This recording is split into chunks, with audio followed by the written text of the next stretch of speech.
जय हिंद साथियों, स्वागत है आप सभी का आज की इस वीडियो में हमारी।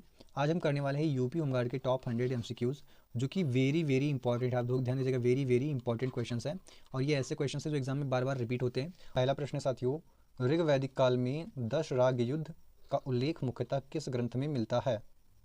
तो आपका राइट आंसर हो जाएगा, यह ऋग्वेद में मिलता है। कहाँ पे? ऋग्वेद में मिलता है।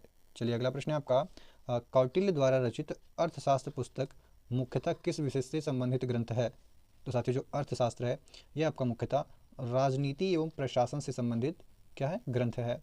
चलिए आपका अगला प्रश्न है, भारतीय राष्ट्रीय कांग्रेस के प्रथम भारतीय अध्यक्ष कौन थे? तो आप लोग कमेंट करके बताइएगा। और हाँ, भारतीय राष्ट्रीय कांग्रेस की स्थापना कब हुई थी? तो यह आपका सन 1885 में हुई थी। लेकिन इसके प्रथम भारतीय अध्यक्ष कौन थे? तो आप लोग कमेंट करके बताइएगा। तो आपका राइट आंसर हो जाएगा WC बनर्जी। ठीक है, चलिए अगला प्रश्न देखते हैं आपका, और है नील दर्पण नाटक किसने लिखा था? तो ध्यान दीजिएगा, नील दर्पण नाटक किसने लिखा था? तो आपका राइट आंसर होगा दीनबंधु मित्र ने। किसने? दीनबंधु मित्र ने। ठीक है, अगला प्रश्न होगा आपका, सुभाष चंद्र बोस ने भारतीय राष्ट्रीय सेना का नेतृत्व किस स्थान से ग्रहण किया था? तो आप लोग कमेंट करके बताइए, जो भारतीय राष्ट्रीय सेना है इसका नेतृत्व जो है किस स्थान से ग्रहण किया था सुभाष चंद्र बोस जी ने? तो आपका राइट आंसर हो जाएगा सिंगापुर से। कहाँ से? सिंगापुर से। चलिए अगला प्रश्न है आपका, करो या मरो का नारा किस आंदोलन से जुड़ा है? तो साथियों, करो या मरो का जो नारा है ये आपका किस आंदोलन से जुड़ा हुआ है? तो ये आपका भारत छोड़ो आंदोलन से। किससे? भारत छोड़ो आंदोलन से जुड़ा हुआ है। अगला प्रश्न है आपका, प्लासी के युद्ध में किस भारतीय शासक की पराजय हुई थी? तो साथियों, प्लासी के युद्ध में आप लोग कमेंट करके बताइएगा किस भारतीय शासक की पराजय हुई थी? तो आपका राइट आंसर हो जाएगा सिराजुद्दौला। किसका?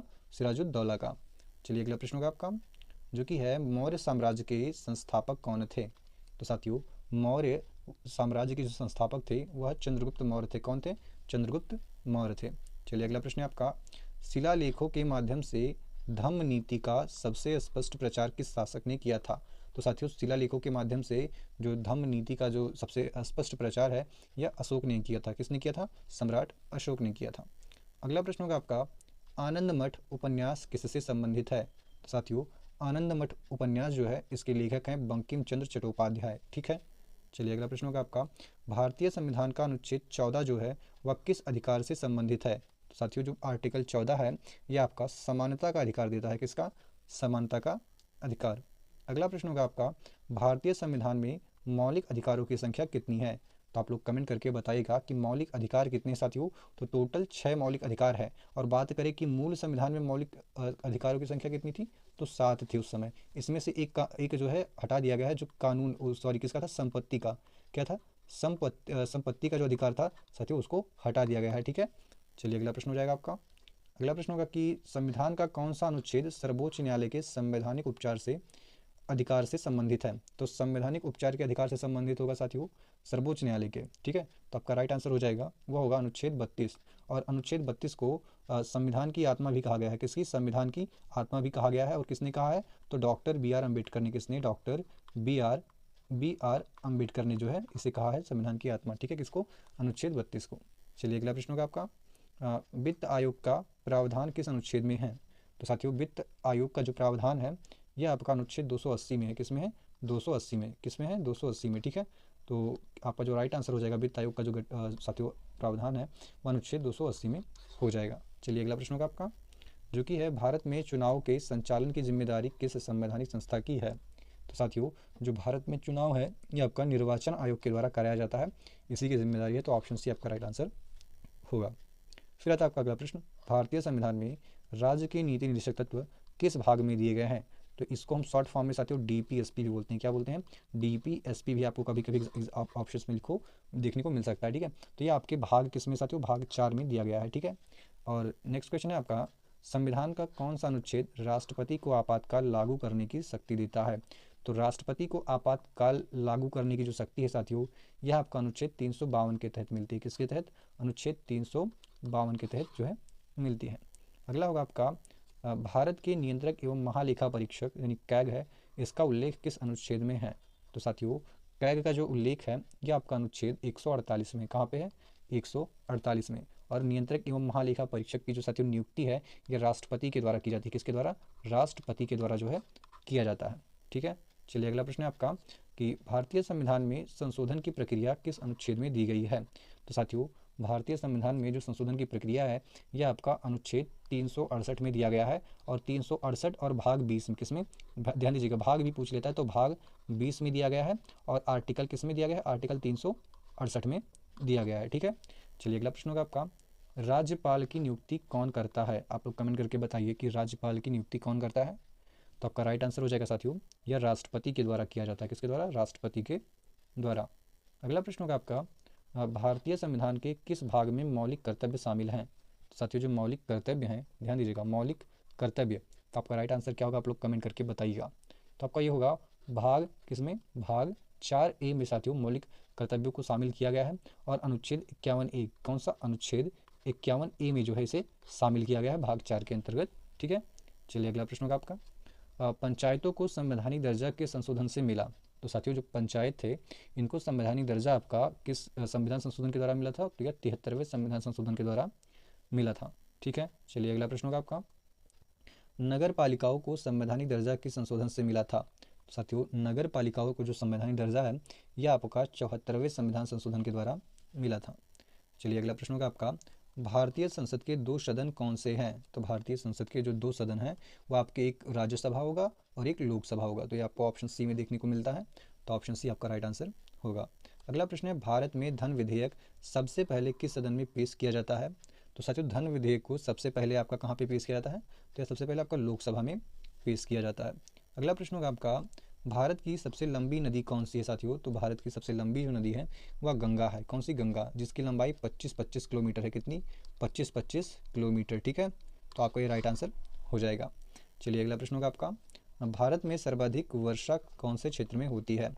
तो साथियों भारत में जो सर्वाधिक वर्षा है ये आपका कहाँ पे होता है? तो यह मेघालय के दक्षिण भाग में होता है, और जहाँ पे क्या होता है, मानसीन राम होता है। क्या होता है? मानसीन राम में, मानसीन राम में। ठीक है, और मानसीन राम में एक जगह पड़ती है जिसको हम चेरा पूंजी बोलते हैं। क्या बोलते हैं? चेरा पूंजी में। आपको ऑप्शन में ये भी देखने को मिल सकता है, तो कोई सा भी आपको ऑप्शन में दिखे टिक लगा दीजिएगा। ठीक है, चलिए अगला प्रश्न है आपका, अरावली पर्वतमाला का विस्तार किस राज्य से राजस्थान तक माना जाता है? तो किस राज्य से, ध्यान दीजिएगा, किस राज्य से राजस्थान तक माना जाता है? तो साथियों जो अरावली पर्वतमाला है यह आपका हो जाएगा कहाँ से कहाँ तक?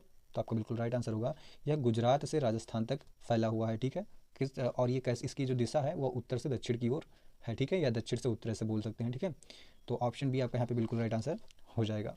चलिए अगला प्रश्न होगा आपका, कि भारत की सबसे ऊंची पर्वत चोटी कंचनजंगा किस राज्य में स्थित है? तो साथियों जो कंचनजंगा है ये आपका किस राज्य में स्थित हो जाएगा? आप लोग कमेंट करके बताइएगा। इसको कंचनजंगा को साथियों K2 गार्डविन भी बोला जाता है। क्या बोला जाता है? K2 या गॉडविन भी बोला जाता है। ठीक है, तो आप लोग अपना आंसर जो है कमेंट करके बताएगा। तो यह जो साथियों कंचनजंगा है सिक्किम में पड़ता है, हमारा कहाँ पे? सिक्किम में पड़ता है। और सिक्किम साथियों का ध्यान दीजिएगा, सिक्किम जो है वह एक क्या है, यूनियन टेरिटरी भी है। ठीक है, चलिए अगला प्रश्न होगा आपका, क्या होगा, दक्कन का पठार मुख्यतः किस प्रकार की चट्टानों से बना हुआ है? तो दक्कन का पठार जो है साथियों वह किस प्रकार के जो है चट्टानों से मिलकर बना है? तो आपका राइट आंसर हो जाएगा यह ज्वालामुखी, क्या है, ज्वालामुखी जन्य बेसाल्ट पत्थरों से बना हुआ है। चलिए अगला प्रश्न है आपका, भारत में खरीफ फसलें सामान्यतः किस मौसम में बोई जाती हैं? तो साथियों भारत में जो खरीफ फसलें हैं यह सामान्यतः मानसून ऋतु में बोई जाती हैं। ठीक है, चलिए अगला प्रश्न होगा आपका, चावल की खेती के लिए कौन सी मिट्टी सबसे उपयुक्त मानी जाती है? तो साथियों जो चावल के लिए जो है यह जलोढ़ मिट्टी जो है सर्वाधिक उपयुक्त मानी जाती है। और जो कपास की मिट्टी है साथियों यह किसके लिए सर्वाधिक उपयुक्त मानी जाती है? तो यह आपका काली मिट्टी जो है यह कपास के लिए, क्या है, कपास के लिए सर्वाधिक उपयुक्त मानी जाती है। ठीक है, चलिए अगला प्रश्न होगा, और जो लाल मिट्टी होती है साथियों इसमें जौ बाजरा ये सब जो है इनके लिए प्रमुख हो सकती है। ठीक है, अगला प्रश्न होगा आपका, नर्मदा नदी किस दिशा में बहती है? तो आप लोग बताइएगा कि जो नर्मदा नदी साथियों ये आपका किस दिशा में बहती है? तो आप लोग सभी लोग जो जानते हैं कि जो नर्मदा नदी है साथियों ये आपका पूरब से पश्चिम की ओर बहती है। कहाँ से? पूरब से पश्चिम उल्टी बहने वाली नदी है। ठीक है, तो ऑप्शन बी आपका जो है बिल्कुल ही राइट आंसर होगा। अधिकतर नदियाँ जो है हमारी वह कैसे पश्चिम से पूरब की ओर बहती हैं, लेकिन जो नर्मदा नदी है यह अरावली पर्वतमाला से जो है निकलती है और पश्चिम से पूरब की ओर बहती है। ठीक है, चलिए अगला प्रश्न होगा आपका, और भारत का कौन सा राज्य कॉफ़ी उत्पादन के लिए प्रसिद्ध है? तो साथियों जो कॉफ़ी उत्पादन के लिए प्रसिद्ध है वो आपका कौन सा राज्य हो जाएगा? हो जाएगा आपका कर्नाटक। कौन सा साथियों? कर्नाटक हो जाएगा। ठीक है, चलिए अगला प्रश्न होगा आपका, रेगुर मिट्टी किसे कहते हैं? तो साथियों काली मिट्टी को रेगुर मिट्टी भी बोला जाता है और इसे कपास की मिट्टी भी बोला जाता है। किसी कपास की मिट्टी भी बोला जाता है। और इसे ह्यूमस क्या बोला जाता है साथियों? ह्यूमस मृदा भी बोला जाता है। ह्यूमस मृदा भी बोला जाता है। ठीक है, काली मिट्टी को। चलिए अगला प्रश्न होगा आपका, भारत में मानसून के आगमन को किस नगरीय क्षेत्र में सबसे पहले महसूस किया जाता है? तो साथियों, मानसून के आगमन को भारत के किस नगरीय क्षेत्र में सबसे पहले मानसून किया जाता है, महसूस किया जाता है? तो आपका जो राइट आंसर हो जाएगा वो हो जाएगा मुंबई में। कहाँ पे? मुंबई से ही। ठीक है, अगला प्रश्न होगा आपका, सूर्य की किरणों से विटामिन डी का निर्माण शरीर के किस भाग में होता है? तो आपका राइट आंसर हो जाएगा साथियों, ये त्वचा में होता है। कहाँ पे? त्वचा में होता है। और अगला प्रश्न होगा आपका, मानव शरीर में रक्त का द्रव्य भाग क्या कहलाता है? तो साथियों, मानव शरीर में जो रक्त का द्रव्य भाग है यह प्लाज्मा कहलाता है। क्या कहलाता है? प्लाज्मा कहलाता है। अगला प्रश्न होगा आपका, कोशिका का पावर हाउस किसे कहा जाता है? तो साथियों, माइटोकॉन्ड्रिया को कोशिका का पावर हाउस कहा जाता है। अगला आपका, डीएनए का पूर्ण रूप क्या है साथियों? तो डीएनए का जो पूर्ण रूप है वो होगा आपका डीऑक्सी राइबो न्यूक्लिक एसिड। ठीक है, चलिए अगला प्रश्न होगा आपका, प्रकाश संश्लेषण के लिए पौधे किस गैस का उपयोग करते हैं? तो साथियों, प्रकाश संश्लेषण के लिए जो प्लांट्स होते हैं वह कार्बन डाइऑक्साइड यानी CO2 का जो है यूज़ करते हैं। ठीक है, अगला प्रश्न होगा आपका, लाल रक्त कणिकाओं में कौन सा वर्णक होता है? तो साथियों, कौन सा वर्णक होता है अगर बात की जाए तो आप बताएंगे हीमोग्लोबिन। क्या? हीमोग्लोबिन, जो किसका परिवहन करता है? ऑक्सीजन का, यानी O2 का जो है रक्त में, पूरे शरीर में जो है O2 का परिवहन करता है, यानी कि संचरण करता है, यानी कि पूरे शरीर में फैलाता है ऑक्सीजन को। ठीक है, अगला आपका, दूध का दही में बदलना किस प्रकार की प्रक्रिया है? तो साथियों, यह एक प्रकार की रासायनिक प्रक्रिया है। कैसी है? रासायनिक प्रक्रिया है। अगला प्रश्न होगा आपका कि ध्वनि तरंगे किस माध्यम में सबसे तेज चलती हैं? तो साथियों, जो ध्वनि तरंगे होती हैं यह ठोस में सबसे तीव्र जो है चलती हैं। अगला प्रश्न होगा आपका, मानव शरीर में मूत्र का निर्माण किस अंग में होता है? तो साथियों, जो मूत्र है इसका निर्माण आपका कहाँ पे होता है? वृक्क में होता है। कहाँ पे? वृक्क में होता है, जिसको हम किडनी बोलते भी हैं। क्या बोलते हैं? किडनी भी बोलते हैं, किडनी भी बोलते हैं। ठीक है, चलिए अगला प्रश्न होगा आपका, जो कि है, मनुष्य में सामान्य तापमान लगभग कितना होता है? तो मनुष्य के जो शरीर है साथियों उसका जो सामान्य ताप है वह लगभग कितना होता है? 37 डिग्री सेल्सियस होता है, यानी ऑप्शन सी आपका राइट आंसर होगा। अगला प्रश्न है आपका, विद्युत बल्ब में सामान्यतः कौन सी गैस भरी जाती है? तो साथियों, विद्युत बल्ब में जो है सामान्यतः आपका जो है कौन सी गैस भरी जाती है? तो आपका राइट आंसर हो जाएगा आर्गन। कौन सा? आर्गन। यह आर्गन जो है साथियों सबसे अक्रिय गैस है। कैसी है? अक्रिय गैस है, यह जल्दी क्रिया नहीं करती है। ठीक है, इसलिए इसको उसमें भरा जाता है। अगला प्रश्न होगा आपका, मनुष्य की दृष्टि के लिए कौन सा विटामिन विशेष रूप से आवश्यक है? तो साथियों, विशेष रूप से अगर हम बात करें तो आपका जो विटामिन ए होता है, विटामिन ए क्या सबसे जो है विशेष रूप से आवश्यक है। और साथ ही विटामिन ए का जो मुख्य स्रोत है या अच्छा स्रोत हम बोल सकते हैं वो आपका होता है, क्या होता है? गाजर। क्या साथियों? गाजर। क्या? गाजर हो गया, अंडा हो गया, क्या हो गया? अंडा हो गया, और दूध हो गया। ठीक है, दूध। तो ये सब आपके जो है विटामिन ए के अच्छे स्रोत माने जाते हैं। ठीक है, और अगला प्रश्न देखते हैं आपका कि भारतीय रिजर्व बैंक RBI की स्थापना किस वर्ष हुई थी? तो साथियों, RBI की जो स्थापना है वह 1 अप्रैल को हुई थी। कब? 1 अप्रैल को। 1 अप्रैल को। और अप्रैल सन कौन सा होगा आपका? तो ये हो जाएगा 1935 को। ठीक है, तो ऑप्शन ए आपका यहाँ पे बिल्कुल राइट आंसर होगा। अगला प्रश्न है आपका, GST का पूर्ण रूप क्या है साथियों? तो GST का जो पूर्ण रूप होता है वो होता है गुड्स एंड सर्विसेज टैक्स। क्या होगा? Goods and services tax. Option C आपको देखने को मिल जाएगा। अगला प्रश्न होगा आपका, भारत में GST मुख्यतः किस प्रकार का कर है? तो GST जो है साथियों यह एक प्रकार से अप्रत्यक्ष कर है। कैसा है? अप्रत्यक्ष कर। प्रत्यक्ष कर में साथियों आपका आ जाएगा, क्या आ जाएगा? आयकर आ जाएगा। क्या आ जाएगा? आयकर आ जाएगा। ठीक है, आयकर आ जाएगा। टोल टैक्स आ जाएगा। कैसा आ जाएगा? Toll tax. टोल प्लाजा भी, प्लाजा ये जो ये आपका प्रत्यक्ष कर हो जाएगा। ठीक है, आप सामने से दे रहे हैं। ठीक है, और अप्रत्यक्ष कर, ये संपत्ति कर भी आपका कैसा हो जाएगा साथियों? प्रत्यक्ष कर हो जाएगा। प्रत्यक्ष कर। ठीक है, प्रत्यक्ष कर, ध्यान दीजिएगा। ठीक है, ये आयकर यहाँ पे लिखा हुआ है। ठीक, चलिए अगला प्रश्न देखते हैं। और अगला प्रश्न होगा आपका, भारतीय अर्थव्यवस्था में मुद्रा आपूर्ति का सबसे संकीर्ण माप कौन सा है? तो मुद्रा आपूर्ति का जो सबसे संकीर्ण माप है साथियों ये आपका कौन सा होगा? आप लोग कमेंट करके बताएगा। तो ये आपका M1 हो जाएगा। कैसा हो जाएगा? M1 हो जाएगा। अगला है आपका, राष्ट्रीय आय का आकलन सामान्यतः किस क्षेत्रीय पद्धति से किया जाता है? तो आपका जो राइट आंसर होगा, ये राष्ट्रीय आय का आकलन है साथियों यह सामान्यतः उत्पादन, आय और व्यय पद्धति से किया जाता है। किससे? उत्पादन विधि, आय विधि और व्यय विधि से किया जाता है। अगला है आपका, सहकारी बैंक किस प्रणाली का भाग है? तो साथियों, जो सहकारी बैंक होते हैं यह बहुस्तरीय बैंकिंग की प्रणाली होते हैं। ठीक है, उन्हीं के भाग होते हैं। अगला प्रश्न होगा आपका, भारत में विदेशी व्यापार के आंकड़े सामान्यतः किसके माध्यम से प्रकाशित किए जाते हैं? तो साथियों, विदेशी व्यापार के जो आंकड़े होते हैं ये सामान्यतः किसके द्वारा? तो ये सामान्यतः वाणिज्य मंत्रालय या संबंधित सरकारी एजेंसियों के द्वारा जो है प्रकाशित किए जाते हैं। ठीक है, और अगला प्रश्न देखते हैं आपका, भारतीय अर्थव्यवस्था में लिक्विडिटी का तात्पर्य क्या है या किससे है? तो साथियों, जो लिक्विडिटी होता है इसका अर्थ होता है हमारा तुरंत भुगतान क्षमता से, यानी जो हमारे पास कैश है वह कितना पड़ा है। ठीक है, वो हमारी लिक्विडिटी होती है। ठीक है, चलिए अगला प्रश्न होगा आपका, जो कि है भारत में सर्वाधिक जनसंख्या वाला राज्य कौन सा है, तो यह हमारा उत्तर प्रदेश है साथियों, जो जनसंख्या के मामले में प्रथम स्थान पे आता है और क्षेत्रफल के मामले में चौथे स्थान पे आता है। ठीक है, क्षेत्रफल यानी एरिया की बात करें तो यह आएगा चौथे स्थान पे, और लोगों की बात करें साथियों, लोगों की, तो यह आएगा हमारा पहले स्थान पे। ठीक है, तो नेक्स्ट क्वेश्चन देखते हैं।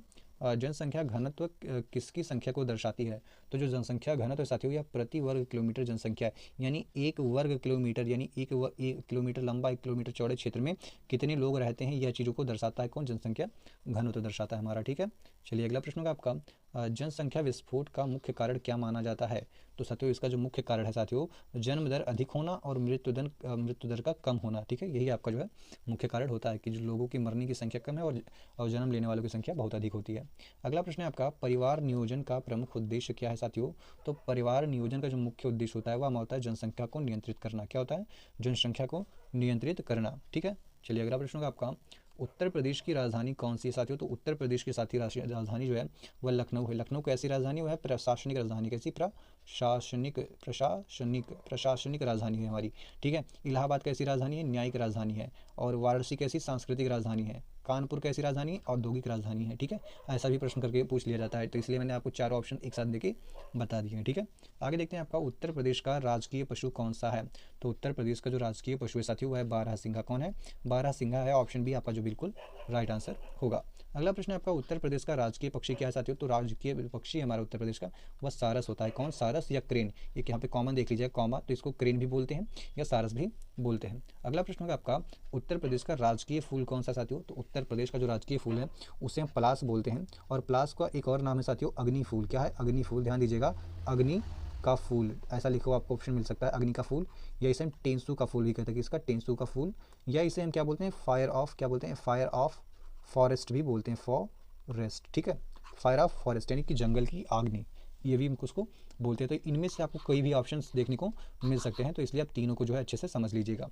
चलिए अगला प्रश्न देखते हैं, और अगला प्रश्न होगा आपका, उत्तर प्रदेश का राजकीय वृक्ष कौन सा है साथियों, तो उत्तर प्रदेश का जो राजकीय वृक्ष है वह अशोक का वृक्ष है, या अशोक, आपको कभी कभी सीता अशोक भी लिखा मिल सकता है। क्या, सीता अशोक, क्या साथियों, सीता अशोक भी आपको देखने को मिल सकता है। और बरगद जो है साथियों ये आपका भारत का राष्ट्रीय वृक्ष है। भारत का राष्ट्रीय वृक्ष कौन सा है, बरगद का है। ठीक है, चलिए अगला प्रश्न आपका, काशी विश्वनाथ मंदिर किस नगर में स्थित है, तो साथियों जो काशी विश्वनाथ मंदिर है यह कहाँ पे स्थित है, तो यह आपका वाराणसी में स्थित है। कहाँ पे साथियों, वाराणसी में स्थित है आपका। अगला प्रश्न है आपका, ताजमहल किस नगर में स्थित है साथियों, तो ताजमहल जो है आपका यह आपका आगरा में स्थित है। कहाँ पे, आगरा में स्थित है। अगला है आपका, कुंभ मेला उत्तर प्रदेश में मुख्यतः किस स्थान पर आयोजित होता है, तो जो कुंभ मेला है साथियों ये मुख्यतः आपका प्रयागराज में आयोजित किया जाता है, जो है लगभग 12 वर्षों में, कितने, 12 वर्षों में एक बार जो है लगता है। ठीक है, तो 12 वर्षों में कितनी बार, एक बार लगता है। कौन सा मेला, कुंभ का मेला कहाँ लगता है, प्रयागराज में लगता है उत्तर प्रदेश के। ठीक है, अगला प्रश्न होगा आपका, देव मेला क्या होता है, देव मेला किस जनपद से जुड़ा है साथियों, तो जो देव मेला है आपका यह कहाँ से जुड़ा हुआ है, तो आपका राइट आंसर हो जाएगा यह बाराबंकी से जुड़ा हुआ है देव मेला। ठीक है, और अगला प्रश्न आता है आपका, नवाब वाजिद अली शाह प्राणी उद्यान किस नगर में स्थित है, तो साथियों नवाब वाजिद अली शाह प्राणी उद्यान जो है ये आपका कहाँ पे स्थित है, तो ये आपका लखनऊ में स्थित है। साथियों ध्यान दीजिएगा, लखनऊ में नवाब वाजिद अली शाह प्राणी उद्यान कहाँ पे है, तो ये आपका लखनऊ में हो जाएगा बिल्कुल राइट आंसर। अगला प्रश्न होगा साथियों आपका, वायुमंडल की सबसे निचली परत क्या कहलाती है, तो साथियों जो वायुमंडल है उसकी जो सबसे निचली परत होती है उसको हम क्या बोलते हैं, आप लोग कमेंट करके बताइएगा, तो राइट आंसर हो जाएगा उसको हम क्षोभ मंडल बोलते हैं। क्या बोलते हैं, क्षोभ मंडल, सबसे छोटा मंडल, छा से क्षोभ, छा से छोटा, ऐसे ध्यान रखिएगा। ठीक है, अगला आपका ओजोन परत वायुमंडल की किस परत में स्थित होती है, तो ओजोन परत है साथियों ये आपका समताप मंडल में जो है स्थित होती है। ठीक है, और ओजोन परत मुख्यतः किस गैस से बनी होती है, तो O3 से बनी होती है। किससे, O3 से बनी होती है, जो कि हमारी किससे सहायता करती है, तो पराबैंगनी, ध्यान दीजिएगा, पराबैंगनी किरणों से साथियों, पराबैंगनी किरणों से हमारी जो है सुरक्षा करता है। कौन करता है, ओजोन परत करता है। ओजोन परत का सूत्र या ओजोन परत का जो सिंबल है वो क्या होगा, ओजोन का, तो ओजोन का होता है O3। ठीक है, अगला प्रश्न होगा आपका, क्या होगा, भूकंप की प्राथमिक तरंगों को क्या कहा जाता है, तो जो भूकंप की प्राथमिक तरंगें हो सकती है उसको हम पी तरंग बोलते हैं। क्या बोलते हैं, पी तरंग बोलते हैं। ठीक है, अगला प्रश्न होगा आपका, पृथ्वी दिवस किस तिथि को मनाया जाता है, तो पृथ्वी दिवस जो है साथियों ये आपका कब मनाया जाता है, 22 अप्रैल को। कब, 22 अप्रैल को पृथ्वी दिवस मनाया जाता है। 5 जून को पर्यावरण दिवस आपका मनाया जाता है। ठीक है, तो ध्यान दीजिएगा, विश्व पर्यावरण दिवस कब मनाया जाता है, तो ये आपका 5 जून को विश्व पर्यावरण दिवस मनाया जाता है। और अगला प्रश्न होगा आपका, गणतंत्र दिवस। गणतंत्र दिवस का मतलब होता है साथियों कि हमारा जो भारतीय संविधान है वह कब लागू हुआ था, तो यह 26 जनवरी को लागू हुआ था। कब, 1950 को। ठीक है, तो आपका राइट आंसर हो जाएगा 26 जनवरी को। ठीक है, अगला प्रश्न होगा आपका, संयुक्त राष्ट्र संगठन यूएनओ की स्थापना कब हुई थी? तो यूएनओ की स्थापना जो साथियों आपका 1945 में हुआ था। ठीक है, अगला प्रश्न होगा आपका संयुक्त राष्ट्र का मुख्यालय कहाँ स्थित है? तो संयुक्त राष्ट्र का जो मुख्यालय है साथियों ये आपका कहाँ पे स्थित है? तो राइट आंसर हो जाएगा न्यूयॉर्क में स्थित है। ठीक है, चलिए अगला प्रश्न है आपका गेटवे ऑफ इंडिया किस शहर में है? तो साथियों जो गेटवे ऑफ इंडिया है, ध्यान दीजिएगा, जो गेटवे ऑफ इंडिया है आपका मुंबई में है। कहाँ पे? मुंबई में है। गेटवे ऑफ इंडिया मुंबई में है। और गेट ऑफ इंडिया क्या है? इंडिया गेट, ध्यान दीजिएगा, इंडिया गेट। इंडिया गेट जो है ये आपका दिल्ली में स्थित है। कहाँ पे? न्यू दिल्ली में या दिल्ली में, आपको भी कुछ भी मिल जाए। ठीक है, तो दिल्ली में आपका इंडिया गेट हो जाएगा, जबकि गेटवे ऑफ इंडिया कहाँ पे है? मुंबई में होगा। चलिए अगला प्रश्न होगा आपका पंचतंत्र किस भाषा में मूलतः रचा गया था? तो जो पंचतंत्र है साथियों यह मूलतः किस भाषा में लिखा गया था? तो यह मूलतः आपका संस्कृत भाषा में जो है लिखा गया था। ठीक है, चलिए अगला प्रश्न होगा आपका आर्यभट्टीय ग्रंथ किसने लिखा था? तो आर्यभट्टीय जो ग्रंथ है साथियों ये किसने लिखा था? तो यह आर्यभट्ट ने लिखा था। किसने? आर्यभट्ट ने स्वयं लिखा था। अगला है आपका अष्टाध्यायी किसकी रचना है साथियों? तो अष्टाध्यायी जो है यह पाणिनि की, किसकी? महर्षि पाणिनि की जो है रचना है अष्टाध्यायी। अगला है आपका कुमार संभवम, ध्यान दीजिएगा, कुमार संभवम के रचयिता कौन है? तो कुमार संभवम के जो रचयिता है साथियों वह कालिदास है। महाकवि कालिदास जो है कुमार संभवम के जो है रचयिता है। अगला प्रश्न होगा आपका इंडिका, इंडिका किस विदेशी यात्री की रचना मानी जाती है? तो इंडिका जो है साथियों वो आपका मेगस्थनीज की, किसकी? मेगस्थनीज की जो है मानी जाती है रचना। ठीक है, अगला प्रश्न होगा आपका मीट द विजन और विकल्प जैसी चर्चाएं सोशल मीडिया में किससे संबंधित होती हैं? तो आपको लोग कमेंट करके बताएगा मीट द विजन और विकल्प जैसी चर्चाएं सोशल मीडिया में किससे संबंधित होती हैं? तो जो आपका राइट आंसर हो जाएगा यह प्रोटोकॉल और नेटवर्किंग कम्युनिकेशन से जो है संबंधित होती हैं। चलिए अगला प्रश्न होगा आपका URL का फुल फॉर्म क्या होता है? तो ठीक है, तो आप लोग कमेंट करके बताइए कि URL का, आप लोग सबका पता होगा URL का। ठीक है, तो इसका जो राइट आंसर होगा साथियों वो होता है यूनिफॉर्म रिसोर्स लोकेटर। क्या होता है? ध्यान दीजिएगा, यूनिफॉर्म रिसोर्स लोकेटर। ठीक है, तो ऑप्शन ए आपका बिल्कुल राइट आंसर हो जाएगा, यूनिफॉर्म रिसोर्स लोकेटर। ठीक है, तो ऑप्शन कौन सा हो जाएगा? ए इज द राइट आंसर होगा आपका। चलिए अगला प्रश्न होगा आपका, ध्यान दीजिएगा कि फॉरवर्ड और रिप्लाई शब्द किस डिजिटल संचार से जुड़े हुए हैं? तो जो साथियों जो फॉरवर्ड होते हैं और रिप्लाई ये आपका ईमेल संचार से, कहाँ से? ईमेल संचार से जो है इनके माध्यम से जुड़े हुए हैं। तो ऑप्शन बी आपके यहाँ पे राइट आंसर होगा। अगला प्रश्न होगा आपका बेटी बचाओ बेटी पढ़ाओ अभियान किससे संबंधित है? तो साथियों यह महिला सशक्तिकरण से जो है संबंधित होंगे आपके। अगला प्रश्न होगा आपका प्रधानमंत्री उज्ज्वला योजना का प्रमुख उद्देश्य क्या है? तो साथियों प्रधानमंत्री उज्ज्वला योजना का जो प्रमुख उद्देश्य है वह क्या होगा? तो वह हो जाएगा स्वच्छ ईंधन उपलब्ध कराना। क्या होगा? स्वच्छ ईंधन उपलब्ध कराना। ऑप्शन बी आपका जो है राइट आंसर होगा। अगला प्रश्न होगा आपका आत्मनिर्भर भारत विचार का मुख्य लक्ष्य क्या है? तो साथियों आत्मनिर्भर भारत विचार का जो मुख्य लक्ष्य है वह होगा घरेलू उत्पादन व स्वावलंबन को बढ़ाना। ठीक है, और अगला प्रश्न होगा आपका इसी के साथ में भारत में मानवाधिकारों की राष्ट्रीय संस्था कौन सी है? तो जो राष्ट्रीय संस्था है भारत में मानवाधिकारों की वह राष्ट्रीय मानवाधिकार संस्था होगी। ठीक है, UNDP। अगला प्रश्न है आपका राष्ट्रीय मानवाधिकार आयोग का गठन किस अधिनियम के अंतर्गत हुआ था? तो आपका राइट आंसर हो जाएगा साथियों यह आपका राष्ट्रीय मानवाधिकार, ध्यान दीजिएगा, जो राष्ट्रीय मानवाधिकार आयोग का गठन है यह आपका मानवाधिकार संरक्षण अधिनियम के तहत हुआ था। ठीक है, चलिए अगला प्रश्न होगा आपका, ध्यान दीजिएगा, सीमा सुरक्षा बल BSF का गठन किस वर्ष हुआ था? तो साथियों सीमा सुरक्षा बल BSF का जो गठन है यह आपका वर्ष 1965 में हुआ था। कब? वर्ष 1965 में हुआ था। अगला है आपका राष्ट्रीय जांच एजेंसी NIA किससे संबंधित है? तो राष्ट्रीय जांच एजेंसी जो है साथियों यह आपका आतंकवाद एवं गंभीर अपराधों की जांच से संबंधित हो जाएगा। अगला प्रश्न होगा आपका पद्म पुरस्कार 2025 के संबंध में सही कथन कौन से हैं? तो आप लोग कमेंट करके बताइएगा क्या होगा राइट आंसर। तो साथियों यहाँ पे आपको दो ऑप्शंस एक जैसे को मिल जाएंगे, तो बेसिकली बात है यही सही है। आपका जो ऑप्शन ए है बिल्कुल राइट आंसर है, और यदि आपने ऑप्शन डी दिया है तो भी आपका बिल्कुल ही राइट आंसर होगा। 139 पद्म पुरस्कार जो है घोषित किए गए हैं। कब? वर्ष 2025 में। ठीक है, अगला प्रश्न होगा आपका, ध्यान दीजिएगा, क्या है? भारतीय प्रवासी सम्मान पुरस्कार के बारे में सही कथन कौन सा है?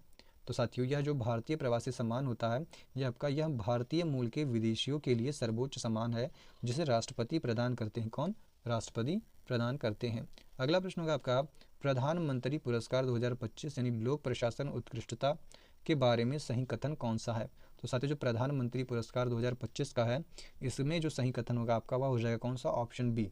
इसमें 3 श्रेणियों के अंतर्गत कुल 16 पुरस्कार जो है प्रस्तावित किए गए हैं। ठीक है, अगला प्रश्न होगा आपका कि रघुपति राघव राजा राम किस भारतीय स्वतंत्रता आंदोलन नेता से विशेष रूप से जुड़ा हुआ गीत है? तो आपका राइट आंसर क्या हो जाएगा? रघुपति राघव राजाराम।